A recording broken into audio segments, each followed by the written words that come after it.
Jangan kita hantar anak pergi. Anak bukan kategori binatang yang boleh menangkap, boleh memangsa binatang lain. Kan? Saya ada bela hamster kan, saya jadikan binatang buruan. Boleh tak? Latih dah macam mana pun, dia pergi buru, dia kena makan. Kan? Jadi mana binatang buru tu, mana binatang pembuas. Jadi boleh diajar, boleh dilatih dan dia boleh pergi untuk berburu. Rasul harus bersifat dengan sifat manusia. Rasul juga boleh sakit. Rasul juga boleh sihat. Rasul juga boleh berkahwin. Rasul juga boleh makan, boleh minum, boleh lapar. Itu semua sifat manusia. Tapi ingat, bukan wajib Rasul bersifat dengan sifat manusia. Allah sebut dalam hadis qudsi ni, hamba-Ku ni sentiasa mendekatkan diri dengan hal-hal yang fardu dan dia akan berurusan dengan hal-hal yang sunat. Kenapa? Satu je, atas nama cinta. Aiwah.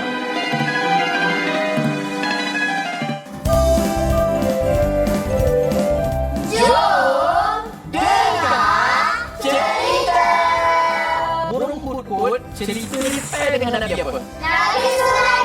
Bagus. Dari mana sebenarnya burung datang? Betul, dia datang daripada Sabah. Nabi Sulaiman dia mengumpulkan semua benda dia. Korang tahu kan apakah kepada Nabi Sulaiman? Apa tasik? Betul. Hiasi Rabu malam anda dengan dakwah live bersama Ustaz Izhar Nazri menampilkan mutiara pendakwah berkongsi bicara iman. Sesungguhnya Allah Subhanahu Wa Taala tidak akan kabulkan doa orang yang hatinya berada di dalam keadaan leka dan lalai. Sebab dalam kehidupan ini bukan sekadar kita nak mengejar karier je semata-mata, kita nak mengejar ketenangan. Apa yang nak kita persoalkan? Apa yang kita nak salahkan kepada Tuhan? Sebab kita pinjaman. Orang Palestin sebenarnya mengajar kita, bahkan mengajar dunia pada hari ini. Allah berjanji dua sifat yang akan menarik pertolongan daripada Allah. Dalam diri orang Islam kena ada sabar dan kena ada takwa. Bila kita bersihkan hati kita, kita gantikannya dengan Rasulullah sehingga hati kita jadi syahid. Saksikan dakwah live setiap Rabu 10 malam pastinya di TV Al-Hijrah. Suatu perbuatan, suatu amalan yang kita lakukan. Contohnya sekadar beri salam. Contoh, nama manusia rasa salam ini satu benda yang remeh. Ataupun kita jumpa sesama kita dengan senyuman. Bagi kita biasa. Sedangkan dalam Islam dia merupakan satu amalan yang gambaran kita bersedekah. Maknanya akan mendapat pahala yang banyak.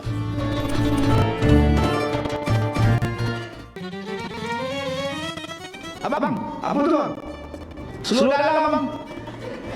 Bapa so gila. Kalau Adina sudah pada kanda, hantarkanlah kanda balik ke rumah ayah anda kanda. Dah lah, Soleh kena tolong. Bukan macam itu. Tolonglah saudara kamu. Ada orang yang miskin, dia sembunyikan susah dia. Dia sembunyikan miskin dia. Dia tak cerita betul.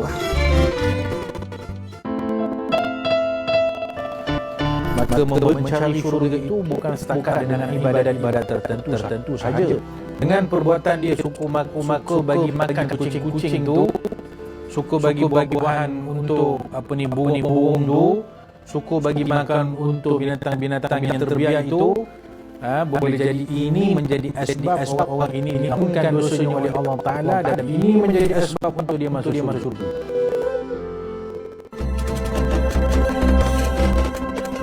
Punya alih-alih esok dah tak tahan. Malaikat matikanlah. Kami dah tak tahan.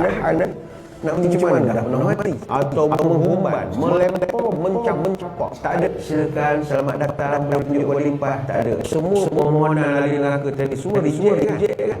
Ada satu permohonan ahli neraka lulus. Ada juga. Apakah permohonan itu? Kita nak mulakan hari ni agak-agak topik apa Kita dah belajar. Kalau cerita tentang wakaf kawan, lawan dia wakaf tadi dia kata berhenti kan. Kalau selesai baca tu apa maksudnya? فإن لم تفعلوا ولن تفعلوا فاتقوا النار التي وقودها الناس والحجارة. Dalam program My Ngaji, kalau tak tengok anda rugi. Bulan Masihi itu mengajar kita waktu dunia, tapi bulan Islam mengajar kita waktu jiwa. Share lagi live, share lagi live, share lagi live. Let's go! Saya tawarkan RM10,000 untuk Syamil. Ambil yang kebuktikan ke ayah. Jangan ambil yang boleh hidup lah. Tanpa nama anak Rahim. Kira doa ayah akan ikut pada belakang. Aku nak kena tolong buah hati aku daripada kena terus tipu dengan si Amir tu. Maksiat dalam bulan puasa. Dua-dua dalam rumah zina ni. Maksiat. Saya tak apa-apa salahnya. Tolonglah jangan main api fitnah. Dia itu satu-satunya wajib pakcik yang pakcik setiap malam pakcik maaf. Apabila kita sedang dalam penderitaan, mesti ada jalan-jalan yang pakcik.